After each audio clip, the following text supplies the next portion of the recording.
Hello again, MiniGT collectors. We have another one from SurplusGoodies off of eBay.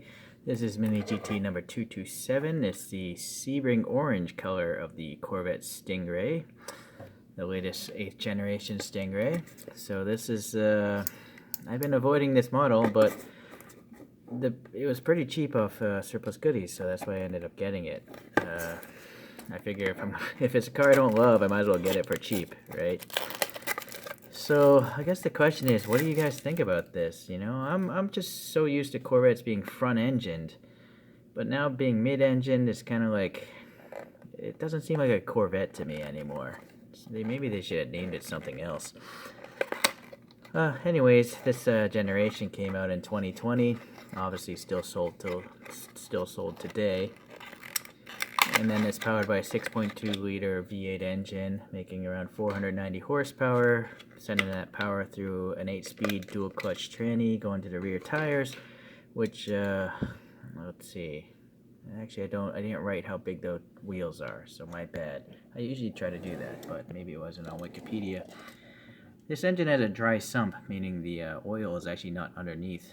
It's in a different tank to the side. That's better for lower CG, better weight distribution.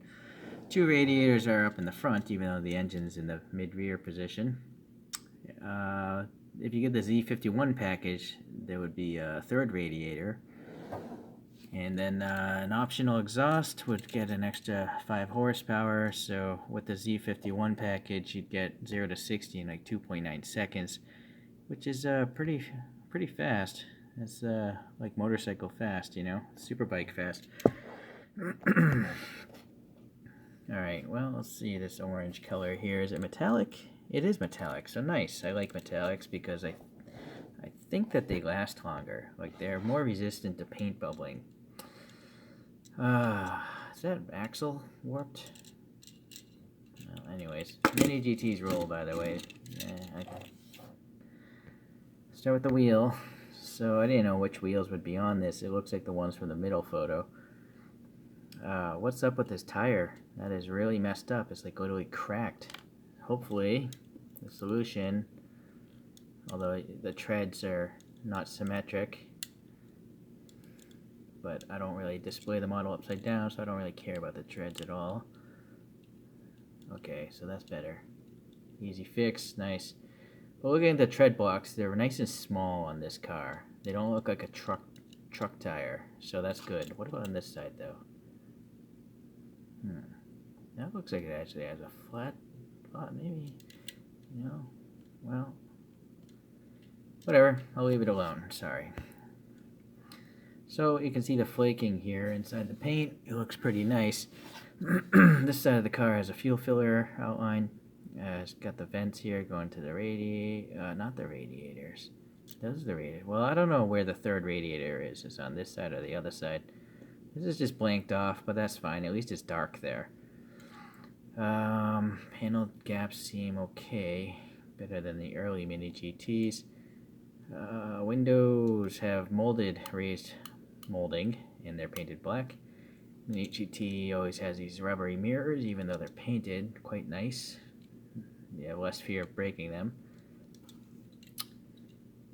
Headlights look good. Nice clear lens, but there's some sort of orange there. I think it's on, I don't know if it's on the outside or the inside, but also all the little lines and fragments of these modern headlights. So it's well done. I guess that silver paint must be back on the casting, and then there's black paint on the plastic.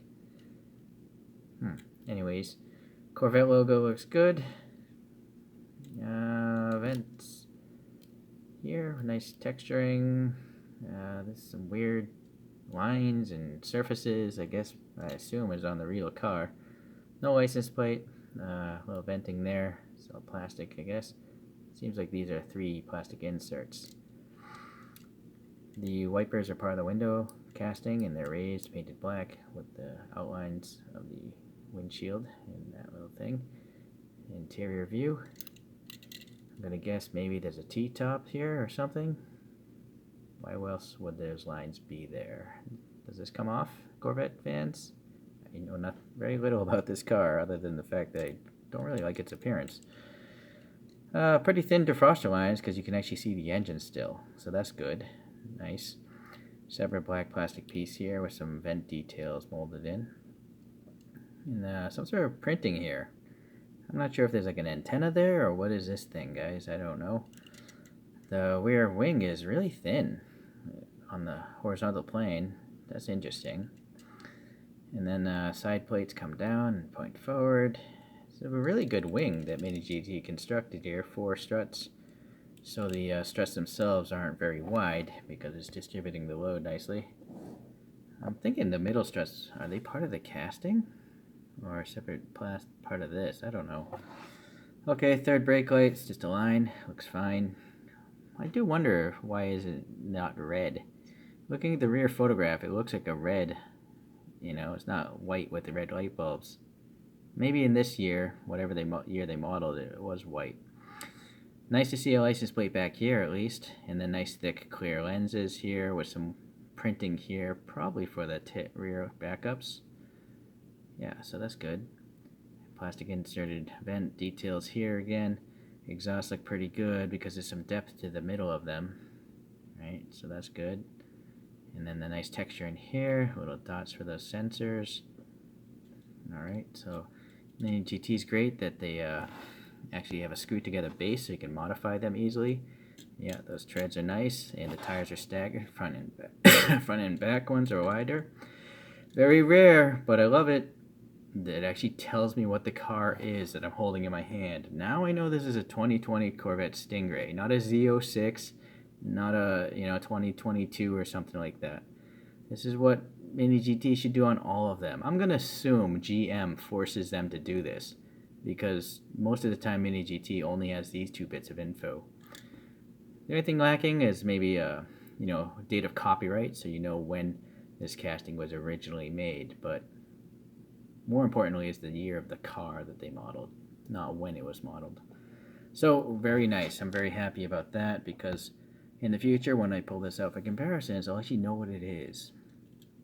So, boy, I don't know if I want to repaint the interior of this because I'm pretty sure a lot of them are black. Those photographs is black. But, we got some time. I guess I could at least take it apart and show you a better view of it because those side windows are so shallow, I don't think you'd see much of the interior, even with a flashlight.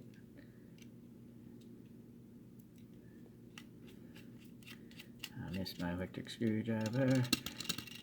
Come on. Maybe some sticky paint or something. Construction-wise, there you go. Got a couple of posts and stuff holding that all up. Interesting. It's like a casted-in bar. Maybe that's an alignment bar for the interior to align to. Maybe it goes against one of these surfaces. Oh, well, this is nice. I would have never seen this. The cam covers are actually painted. So, very cool. It's very rare for MiniGTs to have paint. But it seems like some of the newer ones are doing that now. I know the Pagani they actually have color in the interiors. So, I guess this is nice. Standard molded details and all that stuff. Although this is actually blanked off the bottom of the steering wheel there. But it's okay. I'm not too bothered by that. Because honestly, I'm probably never going to see this interior again. Let me go look up some images of the interior and decide what I'm going to do. So, once I popped the side plates of the interior down, this whole dashboard came off quite easily. I don't even think it was glued on.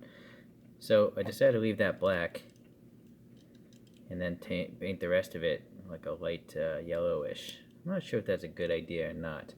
It seems as though this actual Corvette has a whole multitude of interior choices, so quite amazing. Some have black dashboards, some it looks like the whole dashboard is this leathery color, and then there's red ones, blue ones, and then these leather ones. So, anywho, I guess for today it's good enough. Yeah, let's leave it that way. So, I think a competitor possibly might be this Porsche 911 Gt2 Rs, also by MiniGT. I painted the seats of that one blue, so they're a little bit more visible.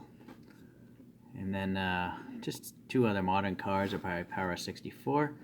which I repainted the interiors of these as well. We got this i8 Liberty Walk body style, and that obviously has a pink interior. This e-tron Audi here, got a light gray interior in that one. So for the affluent people, I guess you could be shopping these vehicles.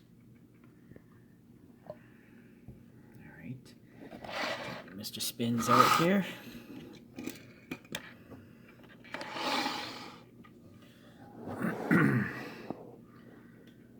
Alright, as usual, MiniGT puts together a solid model. No major quality control problems that I saw in this one. I guess, yeah, remind me if I'm wrong, but this is a flawless model. All the printing looks like it's in the right place. All the pieces don't have extra flash on them. There's no weird casting blobs or scratches or anything like that. So MiniGT is, you know, again, one of my top 2 brands. I would say these guys and Inno64. Definitely for this price range, though, MiniGT just beats everyone else. I mean, I paid more for the Power 64s, but sometimes they have some really lame exhausts on Power 64s. Although Power 64 has a sticker in the side mirrors. But I'd rather have soft mirrors that don't snap off when I drop the model than stickers that might fall off of a mirror. Alright, well, again, I'm not sure what you guys think about this Corvette. Nothing against MiniGT, this is more against GM. It's kind of like, it looks like a Ferrari. It's like GM tried to make a Ferrari, basically. Which I suppose, you know, flattery is, you know, imitation is the best flattery or something. It's just that I think Ferrari's a bunch of D-bags. That's not a swear, right? They're just, the things they do about their, you know, people infringing upon the Ferrari name and appearance, that just really angers me. I really think that you should be able to buy what you want and do what you want with it. It becomes your property, right? You can't tell. If I sold you this model, I'm not going to tell you you can only display it a certain way, right? It's just weird. It's just weird. Alright, neither here nor there. So thanks for watching today, and you know I'll get another MiniGT in, so we'll see you in that video.